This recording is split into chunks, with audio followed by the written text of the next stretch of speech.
Well, to start this off, I grew up in the 1970s in a small town in North Carolina. Well, it was almost too small to be called a town with only a school and a couple of small shops. I'm guessing you can imagine how boring it would be to be a teenager there, and it would have been so if it wasn't for the woods. The neighborhood that I lived in was backed up to a big forest that spread out for about 3 miles, and it's where I spent most of my teenage years with my 2 best friends, Levi and Connor. They both were in my class at this time. We were all 15. Levi lived across the street. He was smart and kinda quiet, unlike Connor, who lived down at the bad side of the neighborhood. Connor was a troublemaker, always getting sent to the dean's office at least once a week. He was loud, obnoxious, and a natural leader, always finding something for us to do.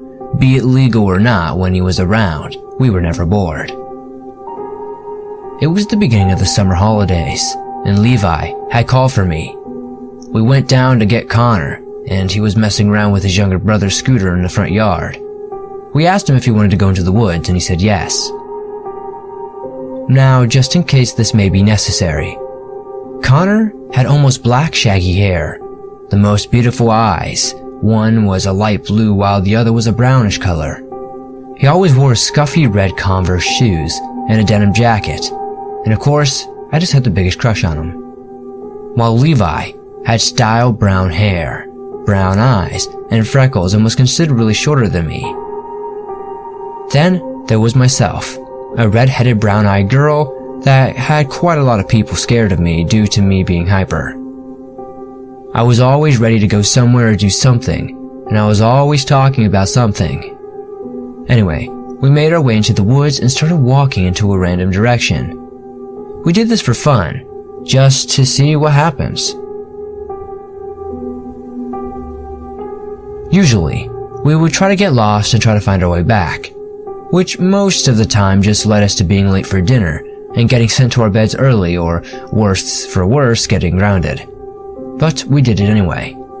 We were making our way along a deer trail that I didn't think we had ever been on before, when Connor found a pile of crap, and of course, dipped a stick into it, and then tried to chase us with it. Levi and I, of course, freaked out and scattered. Neither of us wants to be smeared with crap. I ran off, and luckily for me, Connor followed Levi instead in the opposite direction.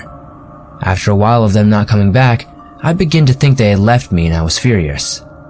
I was walking down the way I had seen them run, when suddenly something stuck out the bush and grabbed me. I let out a surprised yelp, and Connor shushed me, only for me to shout at him scaring me. Only when I saw the look on his face, I decided that I shouldn't be talking, and I shut my mouth. Connor whispered to me, "You have got to say this," and began to lead me through the bushes, and further we went. The more and more we went, the more I could smell something disgusting. We came across something green.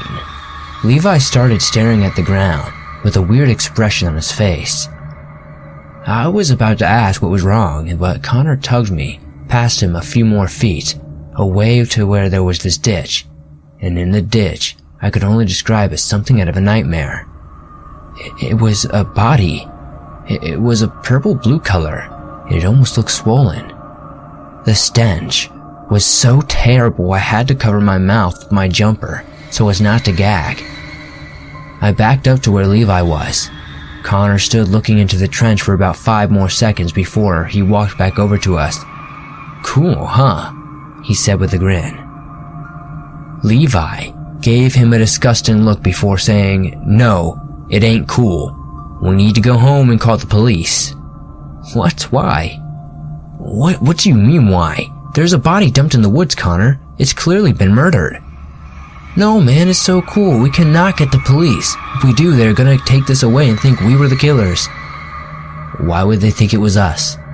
"Because that's what the police do, man." "Don't be stupid, Connor. You can't stop me." "Fuck's sake, man. If you get the police out here, this'll just be on the news and we'll get questioned by everybody. They'll probably set out a curfew. They'll ban us from going into the forest. There'll be police everywhere. And then, you know what? Summer will freaking suck." I had just been quietly watching the argument take place, not really caring about what happened.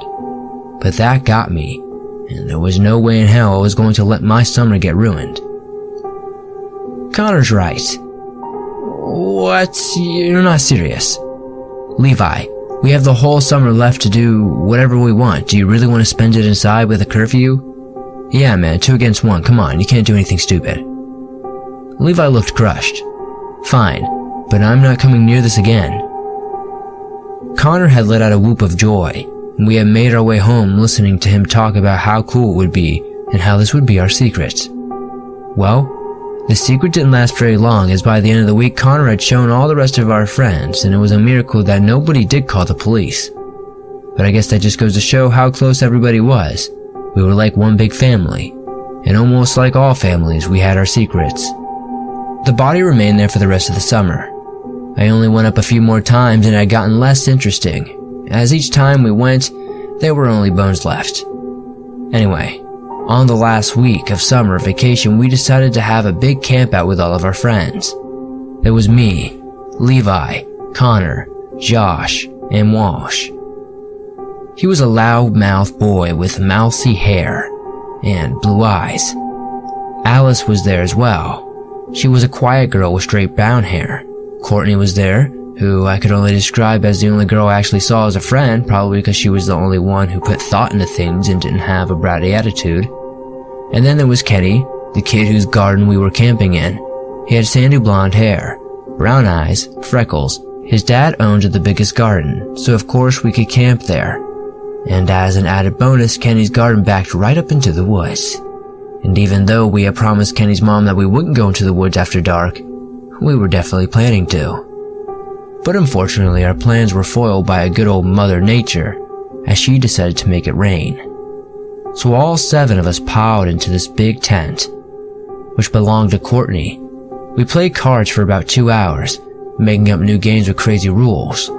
Joss even suggested that we play strip poker, only to have a shoe chucked at him and to be told that if he carried on acting like a pedo, we would send him home. He quieted down after that, and we carried on playing until Kenny began complaining that we were going to run out of oxygen. This went on for a good 10 minutes before he decided to unzip the tent and stick out his head so he could breathe. Hey guys, the rain stopped, said Kenny excitedly. Seriously, I said. Yeah, let's go do something. We then all argued for a good 20 minutes about where we were going to go and what we were going to do. And so far, breaking into school and hanging out there was winning until Connor said, "Why don't we go see the body?" That was it. Everyone put on their shoes and coats, and Kenny took down his dollar store flashlight that he had hung from the roof of Courtney's tent, and off we went. Connor and Kenny led the way, but Kenny's flashlight, to be honest, was pretty crap and didn't light anything very well. And I don't believe that we needed it anyway, because even though I hadn't been to the body in weeks, it was burned into my mind how to get there. The whole way there we were talking about what it would look like now, and how creepy this all was, and then the conversation took a turn that it never had before. We began talking about who we thought the body was and why they were dead, and who had murdered them, and this scared me because it made me see it for what it really was.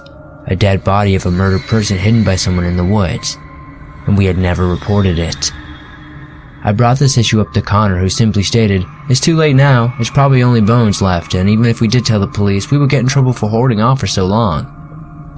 To this, I remained silent, and kept walking alongside Courtney and Levi, listening to Josh telling Alice some bullshit story behind us. They soon went silent though, as we came to the ditch. Connor and Kenny stood silently at the edge, shining the flashlight into it, Kenny's mouth agape in horror. I asked what it was, and Connor shushed me and beckoned me and the rest of us over with his finger. As I came up to the edge, what I saw had freaked me out.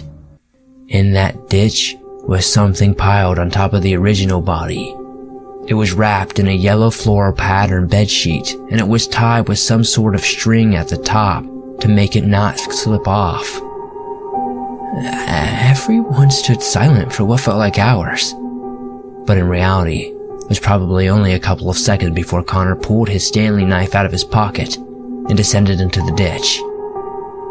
Levi began to protest, but Connor turned and shushed him and whispered to Kenny to shine his light on him. to which Kenny obeyed Connor, then cut some of the string and pulled to the seat to reveal the face of a young girl. She stared up at us with a dead glaze over her eyes and a blank expression.